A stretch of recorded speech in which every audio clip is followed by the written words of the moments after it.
फिर रूही ने मुझे अपने घर के अंदर बुलाया। मैंने तभी उसकी तारीफ में कुछ कहा कि रूही तुम दिखने में बहुत ही खूबसूरत लगती हो। हेलो नमस्कार दोस्तों, कैसे हैं आप लोग? आशा करती हूँ अच्छे होंगे। मैं अंजलि, स्वागत है एक और नई कहानी में। इस कहानी में आप मुझे रोहित के रूप में सुन पाएंगे। मैं रोहित उन्नाव के छोटे से गांव का रहने वाला हूँ। मेरे गांव का नाम गुलाब खेड़ा है। मेरी उम्र 18 साल हो चुकी थी। मेरे घर में कुल 5 लोग हैं। मैं, बहन, मम्मी, पापा और दादाजी। मैंने इंटर की पढ़ाई करके बीएससी के लिए फॉर्म फिल कर दिया था। मेरी जिंदगी में कोई चीज की कोई कमी नहीं थी। कमी थी तो सिर्फ एक सच्चे प्यार की। मेरे घर के बगल में ही एक खूबसूरत लड़की रहती थी। वह अपने घर में अपनी बहन, एक भाई और मम्मी के साथ रहती थी। उनके पापा का देहांत हो चुका था। उसके लंबे बाल, गोरे गाल, गुलाबी होंठ देखकर मैं पागल हो जाता था, लेकिन उससे कुछ भी कहने की हिम्मत नहीं होती थी।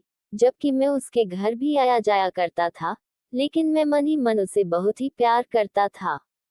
एक दिन की बात है कि उनकी मम्मी, भाई और बहन तीनों लोग अपने मामा के यहाँ गए हुए थे। उस दिन रूही घर पर अकेली थी। जब मैंने देखा कि रूही घर पर अकेली है, तो मैं खाना पीना खाया और रूही के घर चला गया। लेकिन जब मैंने देखा कि सामने के दरवाजे में लॉक लगा है अंदर से, तो मैं घर के पीछे से गया, तो वहां पर भी लॉक था। फिर मैं अपने घर पर आ गया। उसके बाद रूही ने दरवाजा खोला और आवाज लगाई कि रोहित, कहाँ गए तुम? तो मैंने सुना, तो मैंने कहा बहुत देर हो चुकी थी। मैंने सोचा अब तुम दरवाजा नहीं खोलोगी। तो रूही ने कहा नहीं, मैं काम कर रही थी, इस वजह से थोड़ा लेट हो गई। उसके लिए सॉरी। फिर रूही ने मुझे अपने घर के अंदर बुलाया। मैंने तभी उसकी तारीफ में कुछ कहा कि रूही तुम दिखने में बहुत ही खूबसूरत लगती हो। तभी रूही ने कहा आज तक तो पहले कभी नहीं कहा, आज क्या हो गया? फिर मैंने डरते हुए कहा कि रूही, मैं तुमसे मन ही मन बहुत प्यार करता हूँ, लेकिन तुमसे कहने की हिम्मत नहीं हुई। तभी रूही ने कहा तुम मुझसे प्यार करते हो, लेकिन मुझसे कभी क्यों नहीं कहा? तो मैंने कहा मुझे बहुत डर लगता था कि कहीं तुम अपनी मम्मी से ना बता दो। तो रूही ने कहा कि मेरी अभी कोई उम्र नहीं है, मैं अभी इस झमेले में नहीं पड़ना चाहती हूँ। कुछ घंटे ही बीते थे कि मुझसे अब रहा नहीं जा रहा था कि मैंने रूही से इतना सब कुछ कह भी दिया। तब भी रूही नहीं मानी। फिर मैं दोबारा उसके घर पर गया और देखा कि रूही बेड पर लेटी हुई थी। जैसे ही मैं घर के अंदर गया और दरवाजे को अंदर से बंद कर लिया और जाकर रूही को कस के पकड़ लिया, तभी रूही बोली यह क्या कर रहे हो? क्या इरादा है तुम्हारा? तो मैंने कहा मैं तुमसे प्यार करता हूँ, मुझे सिर्फ इसका जवाब चाहिए, क्योंकि मैं जब भी तुम्हें देखता हूँ मैं पागल हो जाता हूँ। मुझे तुम्हारे बिना कुछ भी अच्छा नहीं लगता, ना काम में, ना पढ़ाई में, बस तुम्हारे ख्यालों में डूबा रहता हूँ। तभी रूही बोली प्यार तो मैं भी तुमसे करती हूँ, लेकिन मैं अपने घर वालों से डरती हूँ कि मम्मी को कहीं पता ना चल जाए। अगर किसी को कुछ भी मालूम हो गया तो हमारे और आपके घर में लड़ाई हो जाएगी। तभी मैंने कहा कि हम लोग तो एक दूसरे के घर आते ही जाते रहते हैं, किसी को क्या पता चलेगा। उसके बाद रूही ने मेरा हाथ पकड़ के मुझे अपने बेड पर बिठा लिया और कुछ देर बातें करते रहे। कुछ देर बाद मैंने रूही के गाल पर एक किस कर ली। उसके बाद मैंने उसको गले से लगाकर एक प्यार भरी झप्पी भी दे दी।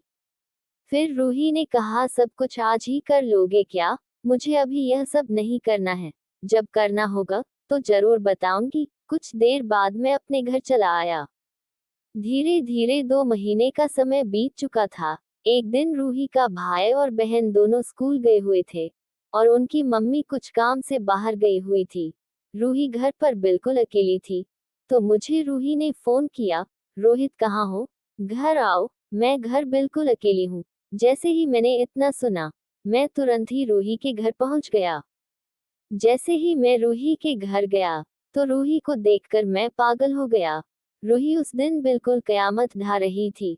फिर रूही ने अपने घर के दरवाजे बंद कर दिए और मुझे धक्का दे दिया, जिससे मैं बेड पर गिर गया। उसके बाद वह भी मेरे ऊपर बेड पर गिर गई और हम लोग बातें करते करते आपस में प्यार करने लगे।